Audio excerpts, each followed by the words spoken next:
Hello everyone, আসসালামু আলাইকুম। তোমরা তো জানো আমি কলেজে পড়ি, কিন্তু এটা আমি সবার কাছে বলে বেড়াই, কিন্তু আমি না কলেজে যাই না। কলেজে ভর্তি হওয়ার পরে আমি এখন পর্যন্ত 3 দিন কলেজে গিয়েছি। তাহলে বোঝো আমি কেমন স্টুডেন্ট। কালকে আমাকে কলেজ থেকে ফোন দিয়েছে। আমি কি ধরনের স্টুডেন্ট যে আমাকে কলেজ থেকে ফোন দিয়ে আপ্যায়ন করতে হচ্ছে।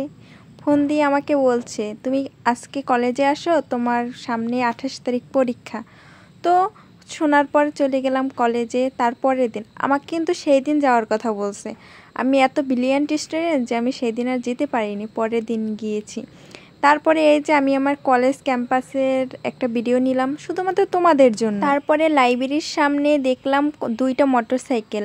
আমি ভাবতেছিলাম, আচ্ছা এখান থেকে আমি আমার হবু হাজব্যান্ডের জন্য একটা মোটরসাইকেল নিয়ে গেলে কেমন হয়। তারপরে এই যে আমার এখানে ছিল লাইব্রেরি একটা কিন্তু এখন আর এখানে টিচাররা থাকে না। তারপরে ওই যে আমাদের কলেজের হোস্টেল। আচ্ছা এই যে কলেজে ক্যাম্পাসের সামনে কতদিন ধরে যে পরিষ্কার করা হচ্ছে না তা বলা যাচ্ছে না। তারপরে এই কলেজ থেকে ওই একটা রেস্টুরেন্ট দেখা যাচ্ছে। ওই রেস্টুরেন্টে কেন দিয়েছে জানো?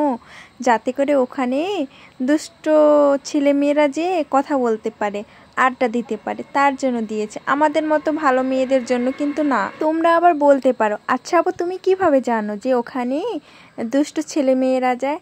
আমিও না একদিন গিয়েছিলাম জানো, শুধুমাত্র আমার ফ্রেন্ডের সাথে। তার জন্য ঘুরে আসছি, তখন দেখে আসছি যে ওখানে কারা যায়। তারপরে এই যে আমার কলেজটা কেমন লাগলো তোমাদেরকে অবশ্যই জানাবা। তারপরে আসলাম বিশ্বযুদ্ধ জয় করার জন্য। আমার মনে হবে যে এখানে বিশ্বযুদ্ধ বললেও ভুল হবে। দেখো আমি বোরকা কোথায় উঠাইছি এখান থেকে যাওয়ার জন্য, শুধুমাত্র একটু বৃষ্টি হয়েছিল তাতেই রাস্তার এই অবস্থা হয়েছে। আমি মনে মনে চিন্তা করতেছিলাম যে আচ্ছা আমি যদি এখান থেকে একটা চিৎপটাং দেই তাহলে তো আমার মান সম্মান আর সব গেল, কেউ আমাকে ধরে উঠাবেও না।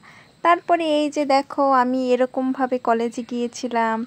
আচ্ছা আমাকে লাল কালারের হিজাব পরলে কেমন লাগে? আমার কাছে তো আমাকে দেখেই ক্রাশ খেয়ে গেলাম।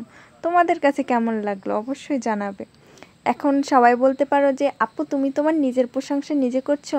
আচ্ছা আমি যদি আমার নিজের প্রশংসা আমি নিজে না করি তাহলে কে করবে?